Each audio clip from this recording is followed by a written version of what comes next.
کتنے بم برس گئے فلسطین پر، کیوں نہیں نکلتے؟ ایٹمی طاقتیں ہونے کے باوجود بھی لوگ تگڑا بیان بھی نہیں دیتے. کیوں نہیں دیتے؟ بزدل ہے. میدانوں میں ایٹمی بم سے نہیں لڑا جاتا، ایمان کی طاقت سے لڑا جاتا ہے. ترس نہیں آتا تمہیں ان بچوں پر؟ سسکتی بلکتی مخلوق پر. تو کہاں ہے اقوام متحدہ کی تنظیمیں، اور کہاں ہے وہ یورپ جو کتوں اور بلیوں کے حقوق پر تنظیمیں بناتے ہیں، جو جانوروں کے حقوق کی بات کرتے ہیں؟ وہ کہاں اپنے دلوں میں چھپ گئے؟ فلسطین کے ہسپتالوں پر بم برسیں تو تمہارا کیا خیال ہے؟ تم سے حساب سے نماز روزے کا ہونا ہے؟ اللہ کے بندے تڑپتے رہے اور رب پوچھے گا نہیں؟ رسول پاک علیہ السلام نے تو فرمایا مالک قیامت کے دن کہے گا میں جو اس کی شان کے لائق ہے. اللہ فرمائے گا میں بھوکا تھا تو نے کھانا کیوں نہیں کھلایا، میں پیاسا تھا تو نے، یہ صحیح مسلم کی حدیث، مجھے کپڑوں کی ضرورت تھی لایا کیوں نہیں؟ بندہ عرض کرے گا مالک تو کھانے پینے سے پہننے سے پاک ہے. تو رب فرمائے گا وہ جو تیرے پڑوس میں بندہ بھوکا تھا تو بندہ تو میرا ہی تھا نا، وہ جو پیاسا تڑپ رہا تھا تو میرا ہی تھا نا. وہ جن ہسپتالوں پہ بم برستے ہیں وہ کون ہے؟ وہ جہاں جنازے پڑھنے کو کفن میسر نہیں، وہ کون ہے؟ جب وہ پوچھیں گے بلا کے تم کو اپنے سامنے تو کیا جواب جرم دو گے تم خدا کے سامنے؟ تم سو رہے ہو، سیاستیں کر رہے ہو، الیکشن کی باتیں کر رہے ہو؟ خدا سے ڈرو. ایک بات بڑی ضروری ہے، وہ میں نے آپ سے ضرور کرنی ہے. ایک آیت ہے قرآن پاک کی سورت بقرہ پہلا سپارہ آیت نمبر 120. اللہ تعالیٰ نے ایک حد بیان کر دی. فرمایا وَلَن تَرْضَىٰ عَنْكَ الْيَهُودُ وَلَا النَّصَارَىٰ حَتَّىٰ تَتَّبِعَ مِلَّتَهُمْ. فرمایا یہ یہودی اور عیسائی تم سے ہرگز راضی نہیں ہوں گے. یہ قرآن ہے اور سادہ ترجمہ تفسیر کی بھی ضرورت نہیں. یہ معاہدے کر لیں، محبت کے وعدے کر لیں، یہ تم سے راضی نہیں ہوں گے. کب راضی ہوں گے؟ حتیٰ تتبع ملتہم، یہاں تک کہ تم ان کے دین کی پیروی کرنے لگ جاؤ. میرا جب پہلی دفعہ پاسپورٹ بنا تو میں نے سارا پڑھا، کتابیں پڑھنے کا شوق تھا شروع سے. اس کے ہر صفحے پہ لکھا ہے کہ سوائے اسرائیل کے. یعنی آپ پوری دنیا میں یہ سبز ہلالی پاسپورٹ لے کے جا سکتے ہیں، خبردار اسرائیل آپ یہ پاسپورٹ لے کے نہیں جا سکتے. یعنی اتنی نفرت کسی ملک سے کہ اس پر لکھ کے چھاپ دیا ہر صفحے پر کہ یہ پاسپورٹ سوائے اسرائیل کے ہر ملک کے لیے کارآمد ہے. میرا سوال ہے عرب کے ان لیڈروں سے جنہوں نے اسرائیل کے ساتھ معاہدہ کیا، مجھے بتاؤ تمہیں فلسطین کی بیٹیاں بھول گئی نا ساری کی ساری؟ تمہیں وہ ماں بھول گئی نا جو مسجد اقصیٰ کے دروازے پہ کھڑی ہو کے چیخیں مارتی تھی اور کہتی تھی کوئی علی کو خبر کرو کہ میری بچیاں قید میں ہیں؟ وہ بھول گئی؟ تمہیں وہ بہن بھول گئی نا جس پر شراب کی بوتل انڈیڑتے تھے اسرائیل کے فوجی؟ وہ آپ کو ابھی بھی ویڈیو مل جائے گی. وہ انڈیلتے تھے شراب کی بوتل، اسے پکڑتے تھے، دست درازی کرتے تھے، اور وہ بیٹی کہتی تھی یا رحمت للعالم. بھول گیا تمہیں وہ سارا کچھ؟ تم نے 1 منٹ لگایا اور تم معاہدہ کس سے کروا رہے ہو؟ امریکہ کے صدر سے. اتنا ظلم کیا تم نے، اتنا قاتل کے ساتھ معاہدہ.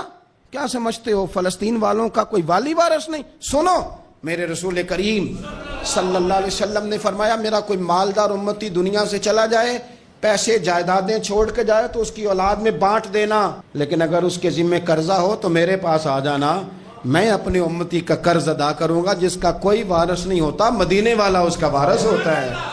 میں قرض دوں گا اپنے امتی کا. کیا سمجھتے ہو فلسطینی لاوارث ہے؟ صبح قیامت نبی پاک تم سے سوال کریں گے. تمہیں اللہ کے حضور حاضری دینی ہے. کیوں نہیں صلح کرتا اسرائیل فلسطین کے ساتھ؟ لبنان کے ساتھ دوستی کیوں نہیں کرتا؟ شام سارا کٹ گیا اسرائیل کی وجہ سے. آج تمہیں خیال آیا ان کے ساتھ معاہدہ کرنے کا؟ ہمیں سبق پڑھاتے ہو، خدا سے ڈرو. اور پھر اقبال کہتے ہیں مسلمانوں سے مایوس نہ ہونا، حکمرانوں سے زیادہ امیدیں بھی نہ لگانا. وہ جو چھوٹے چھوٹے لوگ نکلے تھے نا صحرا سے، بظاہر غریب تھے، بظاہر ان کے پاس مال نہیں تھا، وہ خالد بن ولید جیسے، وہ سعد بن ابی وقاص جیسے، بظاہر ان کے پاس زیادہ اسلحہ نہیں تھا. اقبال کہنے لگے مایوس نہ ہونا، یہ نہیں کہنا بن کچھ نہیں سکتا. فرمانے لگے رات میں نے سنا ہے فرشتے آپس میں باتیں کر رہے تھے. واہ اقبال تیرا بھی انداز کتنا نرالا ہے. کہنے لگے رات فرشتے آپس میں باتیں کر رہے تھے، میں نے سن لی ہیں. بھلا وہ کیا کہہ رہے تھے؟ یہ سارے لوگ نا خالد بن ولید، سعد بن ابی وقاص، یہ صحرا کے رہنے والے تھے اور اس وقت کی سب سے سپر پاور روما کہلاتی تھی. الٹ پلٹ کے رکھ دی ساری رومی سلطنت. تو اقبال کہنے لگے رات فرشتے آپس میں باتیں کر رہے تھے کہ سنا ہے پاکستان کے، ہندوستان کے مسلمان جوان مایوس ہو گئے، کہنے لگا نہ مایوس ہونا، نکل کے صحرا سے، جس نے روما کی سلطنت کو الٹ دیا تھا، نکل کے صحرا سے۔ گرمی دیکھو اس شعر کی، ولولہ دیکھو اس مرد کا جو مصور پاکستان ہے، نکل کے صحرا سے جس نے روما کی سلطنت کو الٹ دیا تھا، سنا ہے میں نے یہ قدسیوں سے، وہ شیر پھر ہوشیار ہوگا۔ وہ کل باتیں کر رہے تھے کہ بہت سارے ان میں سے پھر جاگ گئے اور بڑی جلدی وہ بلاک بنائیں گے۔ سنا ہے میں نے یہ قدسیوں سے کہ وہ شیر پھر ہوشیار ہوگا، وہ آئے گا میدان میں، نکلے گا، اور انشاءاللہ یہی چراغ جلے گا تو روشنی ہوگی۔ قرآن مجید نے واضح کہہ دیا ہے کہ یہودی اور عیسائی تم سے راضی نہیں ہو سکتے حتی تتبع ملتہم، جب تک کہ تم ان کے دین کی پیروی نہ کرو۔ ان کو کسی طریقے سے معاذ اللہ عیسائی بنایا جائے۔ نبی پاک علیہ السلام کی جو محبت ہے نا، وہ انسان کے لیے زندگی کو آسان کر دیتی ہے۔ حضور سے پیار ہوتا ہے نا تو بندہ نفرت کرنی ویسے ہی چھوڑ دیتا ہے۔ حضور سے پیار کرتا ہے، ہرس ہوس لالچ ویسے ہی نکل جاتا ہے۔ جب حضور سے محبت ہو جاتی ہے، نماز پڑھنا، درگزر کرنا، درود شریف پڑھنا، قرآن پاک پڑھنا، دین کی خدمت کرنا، حتیٰ کہ جان دینا بھی آسان ہو جاتا ہے۔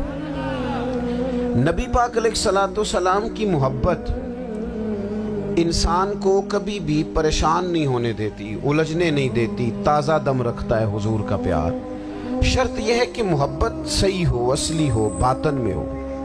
یہ آپ کے ذہن کے اندر کبھی بھی کسی بدبو کو نہیں آنے دے گی، طبیعت کو تازہ دم رکھے گی، سکون میں رہے گی۔ لیکن نبی پاک علیہ السلام کی محبت کے کچھ تقاضے ہیں، ان تقاضوں کو سمجھنا پڑے گا۔ بالخصوص امت اس وقت جس جگہ پہ کھڑی ہے، آپ دیکھیں کہ اتنی بربریت اور اس جیتے جاگتے دیکھتے ماحول میں کہ جس میں ہر چیز کیمرے کی آنکھ دیکھ رہی ہے، اس میں اس قدر زیادہ اسرائیل کی جارحیت، اس کے جواب میں دو تین تازیانے ہیں یوں سمجھنے والے۔ ایک ہے کہ میں کوئی جذباتی بات کروں گا، آپ اس کی تائید کر دیں گے۔ ایک ہے کہ پہلوؤں پر غور کرنے کا وقت ہے کہ اتنے کٹھن ماحول میں بھی اگر مسلم امہ کے لیڈر بیدار نہیں ہو رہے تو آپ کو پس منظر سمجھنا پڑے گا کہ ہم نے نبی پاک کی محبت کے تقاضوں کو نہیں سمجھا۔ حضور سے محبت ہے نا تو پھر نبی پاک کو تو سادہ طرز زندگی پسند ہے، حضور کو تو پسند نہیں ہے۔ اللہ کے محبوب نے تو دعا مانگ کے فقیری لی اللہ تعالیٰ سے۔ آپ کو پتہ ہے جب بندہ بہت زیادہ آسانیوں میں چلا جاتا ہے، بہت زیادہ اس کے پاس سہولیات ہو جاتی ہے، اس کا مرنے کو دل نہیں کرتا۔ خود نبی پاک علیہ السلام نے فرمایا قیامت کے قریب کافر تم پر جھپٹیں گے جس طرح بھوکے لوگ کھانے پر جھپٹتے ہیں۔ حضور کیوں، ہم تھوڑے ہوں گے؟ فرمایا نہیں، تمہیں دنیا سے محبت ہو جائے گی اور موت تمہیں بری لگے گی۔ اتنے بڑے بڑے بنگلے، عالی شان محلات، کس کا چھوڑ کے مرنے کو جی چاہتا ہے معاذ اللہ۔ نبی پاک کی محبت کا تقاضا سمجھو، ایسا نہیں کہ وہاں دولت آئی نہیں۔ حضور تو فرماتے ہیں کہ اللہ نے خزانوں کی کنجیاں میرے ہاتھ میں رکھ دی ہیں، لیکن میں نے عرض کیا مالک ایک وقت روٹی دینا اور ایک وقت کا فاقہ دینا۔ کنجیاں خزانوں کی اللہ نے دی۔ جب تک آپ اپنا طرز زندگی، یہ جو بہت دنیا کا پیار ہے نا، بہت زیادہ مرنے کی ہرس، یہ بہت زیادہ جینے کی ہرس تو اللہ تعالیٰ نے قرآن پاک میں یہودیوں کا طریقہ بیان کیا کہ وہ کبھی مرنے کی تمنا نہیں کریں کیونکہ جینے کی ہرس رکھتے ہیں۔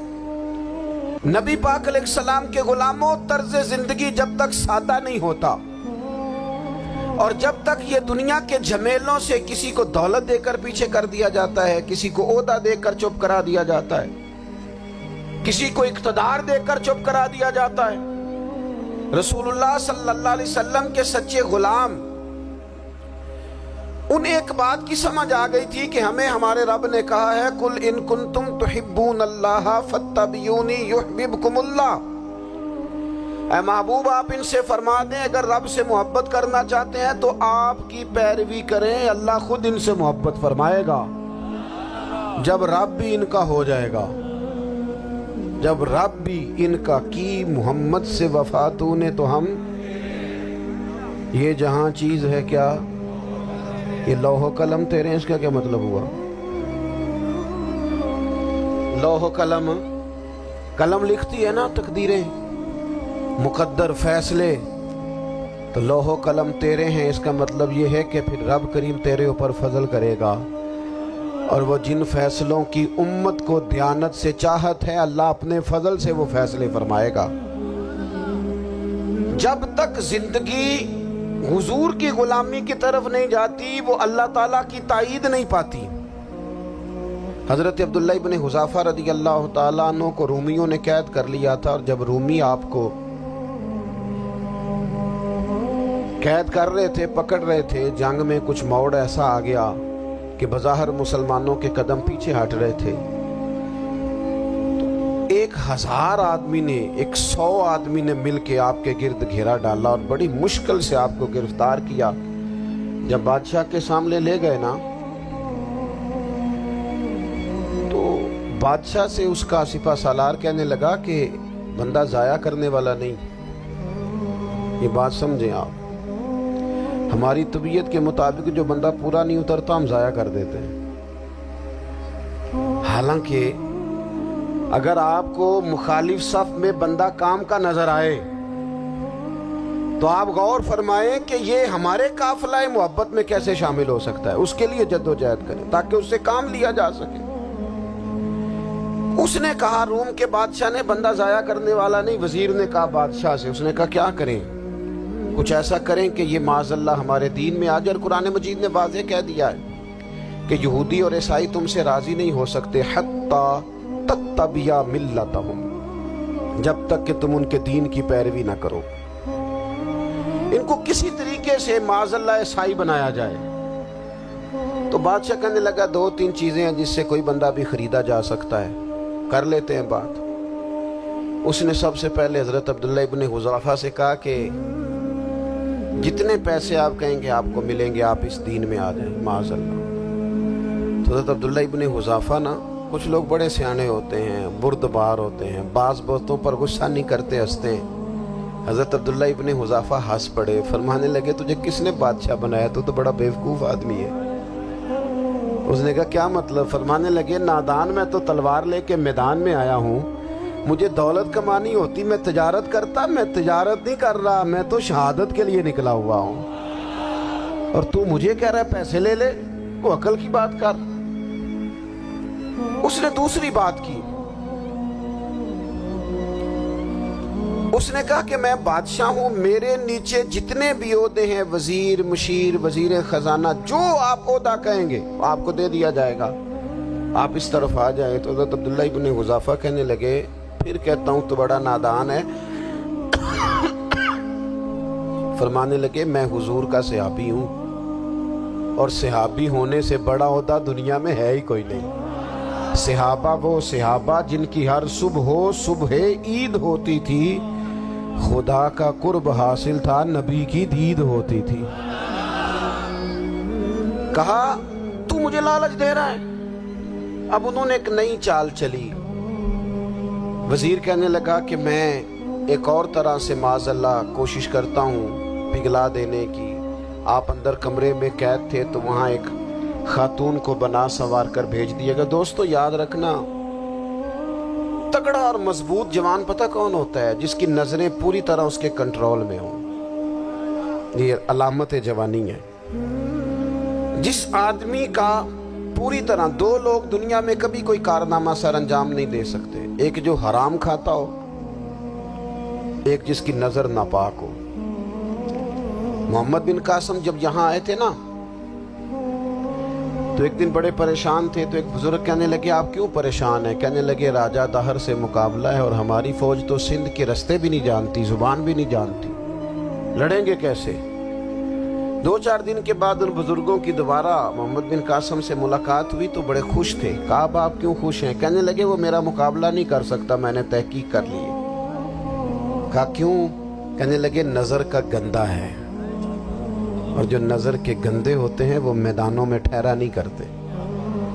میدان کے لیے نکلنے کے لیے پاک جوانی کی ضرورت ہوتی ہے، تطہیر مزاج ہونا ضروری ہوتا ہے، پاکیزہ افکار اور سچی اور سچی ستھری سوچوں کا ہونا ضروری ہوتا ہے. اس لیے فرمایا کہ میرا مقابلہ نہیں کر سکتا. حضرت عبداللہ ابن حذافہ کمرے میں تھے تو وزیر کی بیٹی اندر سجی سنوری پہنچ گئی.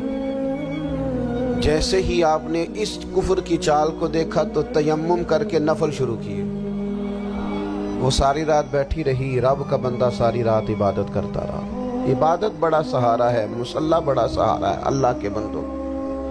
صبح دروازہ کھولا، وزیر نے اپنی بچی سے پوچھنا چاہتا تھا رزلٹ کیا نکلا، تو وہ کہنے لگی پیچھے ہٹ جا، اب تیرا میرا تعلق کوئی نہیں، میں نے نبی پاک کا کلمہ پڑھ لیا.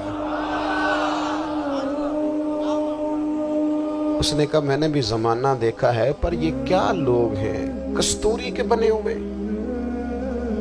سندل سے دھلے ہوئے، کہ میں ساری رات کمرے میں رہی اور 100 اور 1000 آدمی جس جوان کا مقابلہ نہ کر سکے، اتنا طاقتور جوان کمرے میں رہا اور اسے نظر اٹھا کے نہ دیکھا. او کچا رنگ للاری والا جڑا چڑھدا تے لیندا رہندا ہے، اے عشق تیرے دا رنگ محمد چڑھیا پھر نہیں لیندا.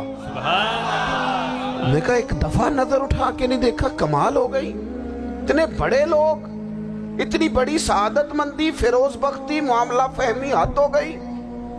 اللہ اکبر. دوستو بادشاہ جب پوری طرح ہار گیا نا، اس نے کہا مار دو. تیل گرم کیا ایک کڑاہی میں، اور جب آپ کو اس میں ڈالنے لگے تو آپ کی آنکھوں میں آنسو آ گئے. بادشاہ کا خیال ہوا شاید نرم ہو گئے ہیں. کہنے لگا روئے کیوں؟ فرمانے لگے سوچتا ہوں جان ہی ایک ہے،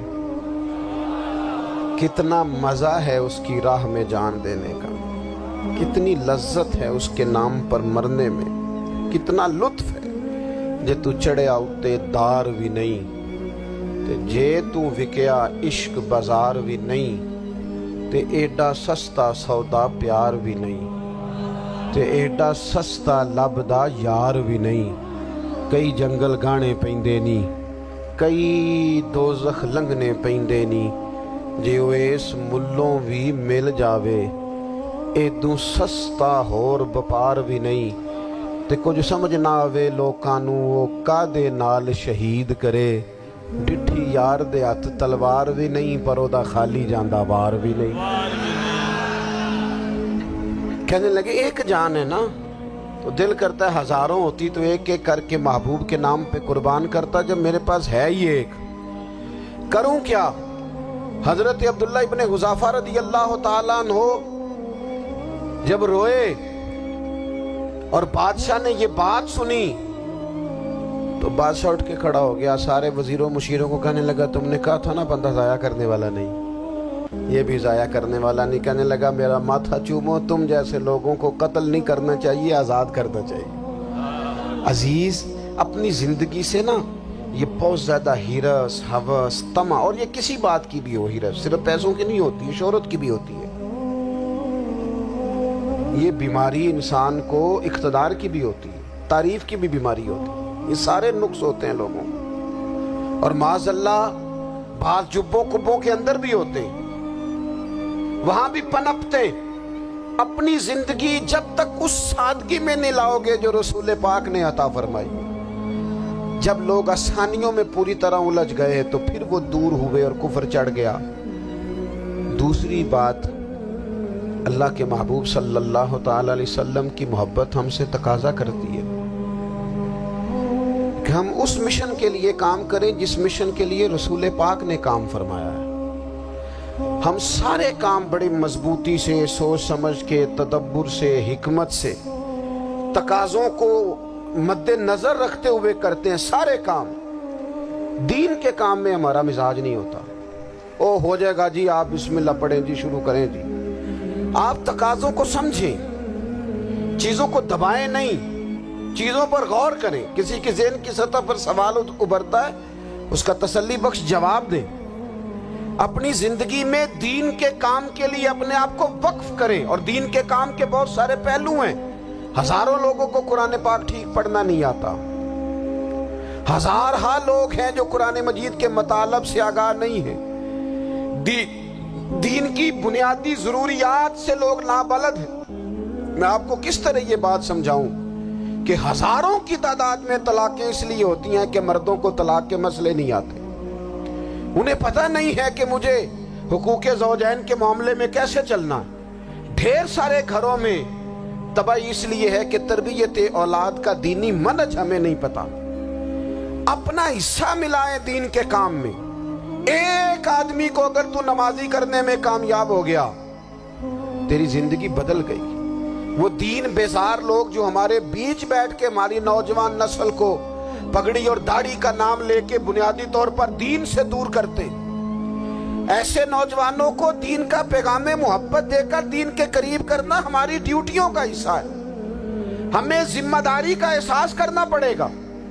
ہمیں یہ خاص قدم اٹھانا پڑے گا, توجہ دینی پڑے گی. مساجد, مدارس, میں آپ سے عرض کروں, اتنی ڈٹ کے مخالفت ہوتی ہے نا مدرسوں کی, اتنی ڈٹ کے. میں ادارہ چلاتا ہوں, اس کے چلانے میں جو مشکلات ہیں وہ تو ہم بتا نہیں سکتے آپ کو, اس لیے کہ میری قوم, میرا اس قوم سے تعلق ہے جو نعت خواں امیر کرنا چاہتی ہے, مدرسے نہیں. ہاں, نقیب خطیب پیدا کرنا چاہتی ہے, شعر و شاعری کی زندگی کو پروان چڑھانا چاہتی ہے. فقط ہمارا ان لوگوں سے تعلق ہے جو لاکھوں کروڑوں روپیہ محافل پہ لگائیں گے, اور قاری صاحب بیچارے اگر مسجد کا کوئی ہونے والا کام کسی وقت بتا دیں گے تو وہ بڑی مشکل آ جائے گی ان کے لیے. یہ کیسے ہو سکتا ہے, آپ نے یہ ڈیوٹی بتا دی. مدارس, اور جتنا اہم رول دین کو پھیلانے میں مدارس اسلامیہ کا ہے, اتنی زبردست. لوگوں کا خیال ہوتا ہے میری طرح کے لوگ شاید کام کرتے ہیں, ڈیوٹی کرتے ہیں. یہ 10-15 لوگ آپ کو نظر آتے ہیں جو آپ کو کہیں میڈیا پر یا ادھر ادھر ڈیوٹی کرتے. مخلص لوگ اپنی جگہ پہ وہ بھی بڑا ہی کام کر رہے ہیں, جو میڈیا پہ آ کے بھی اخلاص سے اور درد دل سے کو دین کی, ان کی بھی کسی بات کی حوصلہ شکنی نہیں. لیکن ہزارہا اساتذہ جو مدارس میں بیٹھ کے پڑھاتے ہیں, جنہوں نے وہ سارے لوگ تیار, آپ سمجھ نہیں سکتے کتنا بڑا کام. حفظ کا استاد جو ہوتا ہے نا, اس کی ڈیوٹی 24 گھنٹے ہوتی ہے فجر سے پہلے, اور اس نے بچوں کو اٹھانا ہے. تنخواہ تو ہم انہیں دینا نہیں نہ چاہتے جی, تنخواہ نہیں دی انہوں نے. ہمیں مولوی امیر نہ ہو جانا. مولوی نو تے سوٹ بھی 27ویں والی رات دے ہی ہے تاکہ کدھر سوان کے عید والے دن پا نہ لوے, کیونکہ 27ویں تو بعد تے درزی پھڑتا ہی کوئی نہیں. کیوں حضرت, ایسے ہی ہے نا, اس وقت تو نہیں نہ لیتا. تو ہم چاہتے ہیں مولوی ہماری مرضی کے ہماری طرح کا سوٹ نہ پہن لے. مدارس کی مضبوطی آپ یہ دیکھ لیں, یہ صلاح الدین ایوبی کا تعلق بھلا کس چیز سے تھا؟ غوث اعظم کے مدرسے سے. حضور غوث اعظم کے مریدوں کی جماعت اس کے ساتھ شامل تھی. کون لوگ تھے جنہوں نے مدارس سے فیض پایا؟ رازی اور غزالی, حضور غوث اعظم, خواجہ اجمیر, یہ سب لوگ مدارس کے لوگ ہیں. کمزوریاں ہیں, غلطیاں ہیں, بہت ساری چیزوں کی اصلاح کی ضرورت ہے, لیکن یہ دین کا بہت بڑا قلعہ ہوتا ہے مدرسہ. لیکن اس کی مخالفت کی جاتی ہے. مجھے بتائیے, اگر مدرسوں میں کمزوریاں ہیں تو کالجوں یونیورسٹیوں میں نہیں ہیں؟ ہم نے کبھی مخالفت کی ہے بند کر دو سارے؟ لیکن لوگوں کا جب خیال آتا ہے, جب ہمارے ایک سابقہ وزیر صاحب تھے سر راہ, کسی دعوت میں میری ان سے ملاقات ہو گئی تو انہوں نے کہا مدرسوں کا کردار کیا ہے آج کے ماحول میں. میں نے انہیں کہا کہ مختلف کورسز آپ کراتے ہیں نا, تو اس کے لیے پھر مختلف ویکینسیز ہوتی ہیں جہاں بچوں کو مدرسے کا کورس کرایا جاتا ہے تو استاد بننا ہوتا ہے, اس نے خطیب بننا ہوتا ہے, مسجد کی ڈیوٹی کرنی ہوتی ہے. میں نے کہا بالکل کوئی حکومت سرپرستی نہیں کرتی, لیکن اللہ کا فضل ہے.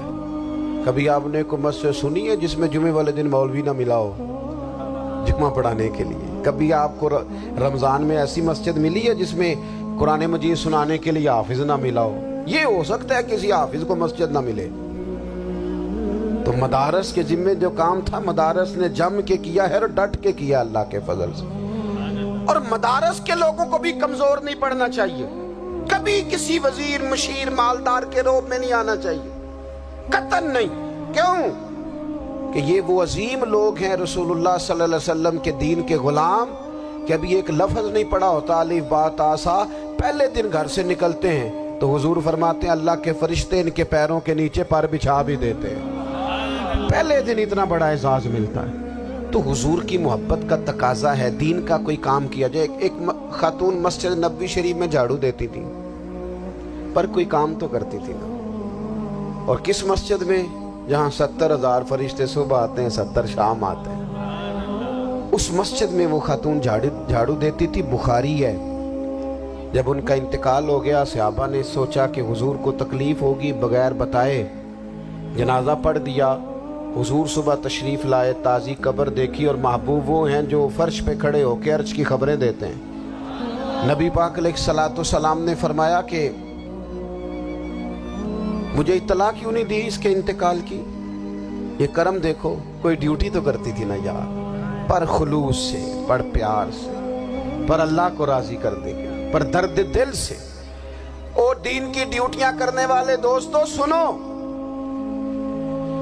حضور صبح آئے، قبر کو دیکھ کر فرمایا مجھے کیوں نہیں بتایا؟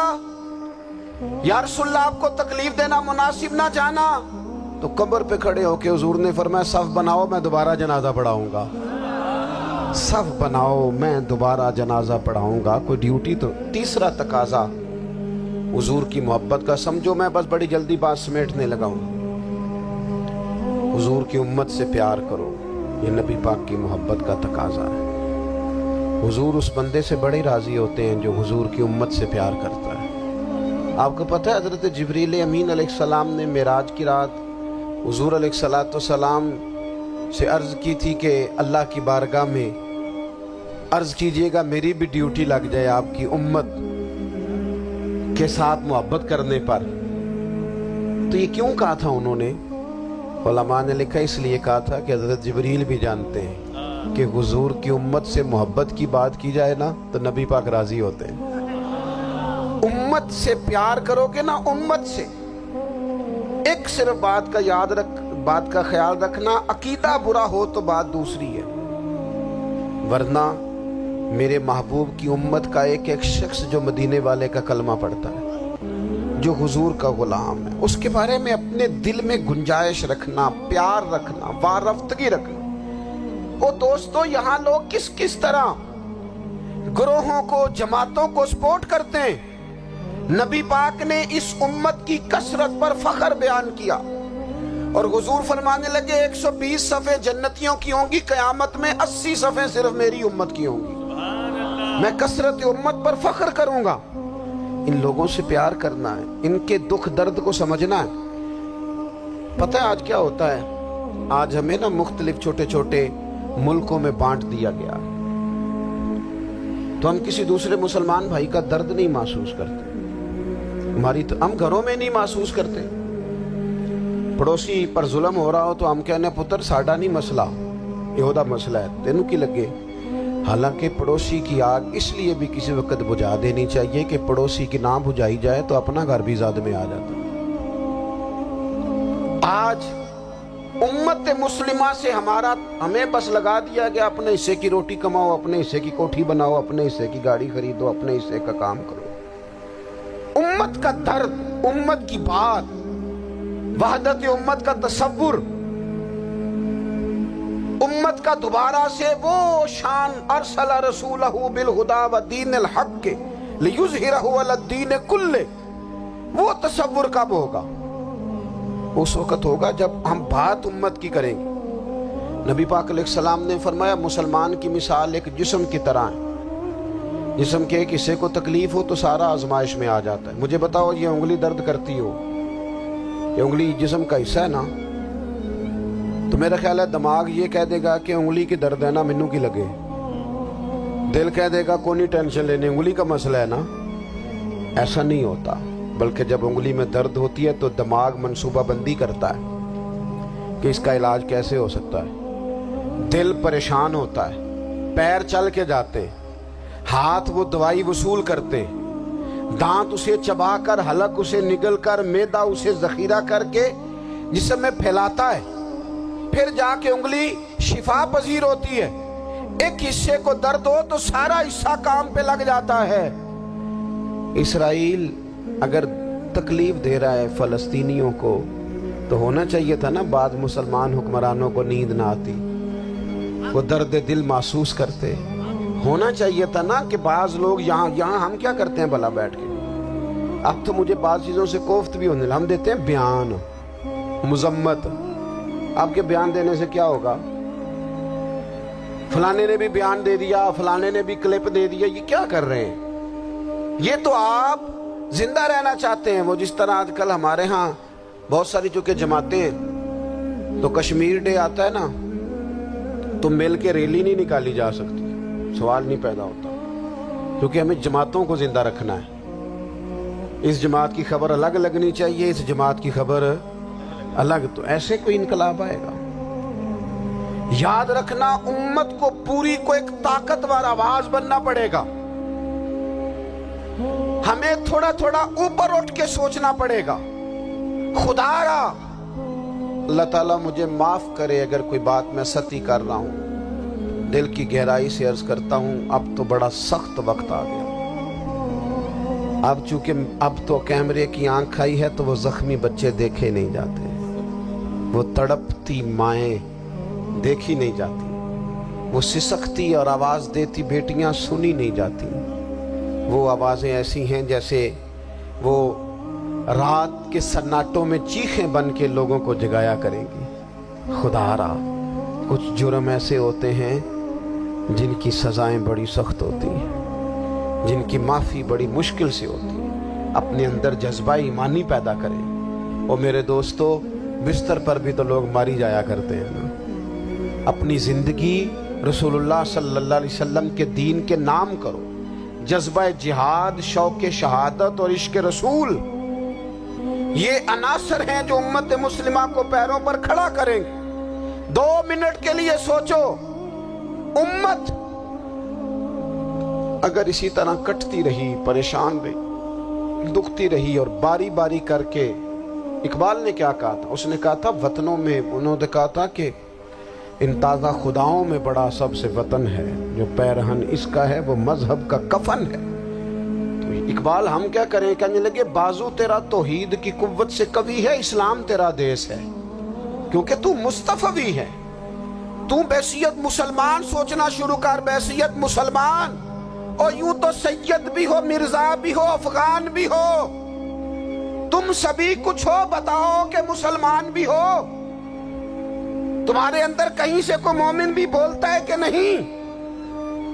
علاقائی تعصبات اور ملکی سرحدوں میں قید ہو جانے والوں، تم ایک نبی کی امت ہو۔ کیوں نہیں سمجھتے کہ جب کشمیر کی بیٹی روتی ہے تو مدینے والے محبوب پاک علیہ السلام کی امت کی بیٹی روتی ہے، جب فلسطین کی بیٹی روتی ہے تو امت کی بیٹیاں روتی ہیں۔ خدا را کچھ درد دل اپنی طبیعت میں پیدا کریں۔ میں حکمرانوں کی بات نہیں کرتا، میں تو عام لوگوں سے ایسے تبصرے سنتا ہوں جو نہیں کرنے چاہیے۔ وہ نہیں جی نہیں، دوسرا رخ بھی دیکھو، عام آدمی اٹھ کے، عام لوگ بھی یہ خطرناک سوچیں اور ان سے خوفناک نتائج برآمد ہوں گے۔ تو 3 باتیں میں نے آپ کی خدمت میں عرض کی ہیں۔ ایک تو کوشش کریں اپنی زندگی کے اندر کہ زندگی کو سادہ کریں، پیسہ ضرور کمائیں لیکن پیسے سے پیار نہ کرو، پیار تو مدینے والے رسول سے کرنا۔ دولتیں، ہرس، ہوس، طمع، ان سے باہر آؤ۔ اور دوسری گزارش آپ کی خدمت میں یہ عرض کی ہے، کچھ نہ کچھ دین کا کام، اور اس میں بھی شہرتوں سے بچتے ہوئے، تصویروں سے بچتے ہوئے۔ میں ہر محفل میں شاید کہتا ہوں میری فوٹو آ رہی ہے اور لائیو آ رہا ہے اور فلاں ہو رہا ہے، لیکن اس محفل کا خوبصورت انسان وہ ہے جو سب سے پیچھے بیٹھا ہے، وہ کسی فوٹو کے لیے نہیں آیا۔ اور میں ڈھیر سارے لوگ دیکھ رہا ہوں، یہ جو آگے بیٹھ جاتے ہیں بعض اوقات 5، 7، 10 لوگ، یہ بڑی تصویر سازی کرتے ہیں، لیکن جو پیچھے بیٹھے ہوتے ہیں ان کی کوئی فوٹو نہیں آتی۔ اور میں نے بہت سارے لوگوں کو دیکھا ہے کبھی موبائل کو ہاتھ بھی نہیں لگاتے، لیکن جن کے لیے آئے ہیں انہیں تو پتہ ہے نا کون کون آیا ہے۔ اور کچھ دین کے لیے کریں۔ اور تیسری گزارش آپ کی خدمت میں یہ ہے کہ امت بن کر بھی ضرور سوچیں اور امت کے دکھوں کا مداوع بھی کریں، اور امت مسلمہ کا درد بھی اپنے سینے میں ضرور محسوس کریں۔ اللہ تعالی ہماری اس بزم کو جی ایک بات اور سن لیں جی، نبی پاک علیہ الصلوۃ والسلام نے ارشاد فرمایا، لائیں جی، حضور سید عالم علیہ الصلوۃ والسلام نے ارشاد فرمایا کہ جب تک بندہ اللہ کے بندوں کی مدد میں رہتا ہے نا، اللہ بھی اس کی مدد کرتا رہتا ہے۔ یعنی اگر آپ امت کے لیے سوچتے ہیں، کوئی امت کے لیے فکر پیدا کرتے ہیں، کچھ امت کی سوچیں لاتے ہیں، تو اللہ بھی مدد فرمائے گا۔ اور یہ بات اچھی طرح یاد رکھیں، جب بھی بندہ کوئی ایسا کام کرتا ہے نا جو خالص اللہ کی رضا کے لیے ہو، تو رب کی مدد ضرور آتی ہے۔ وَلَقَدْ نَصَرَكُمُ اللَّهُ بِبَدْرٍ وَأَنْتُمْ أَذِلَّةٌ، تو یہ کام کریں گے تو اللہ کی مدد بھی آئے گی۔ اللہ توفیق عطا فرمائے۔ وَمَا عَلَيْنَا إِلَّا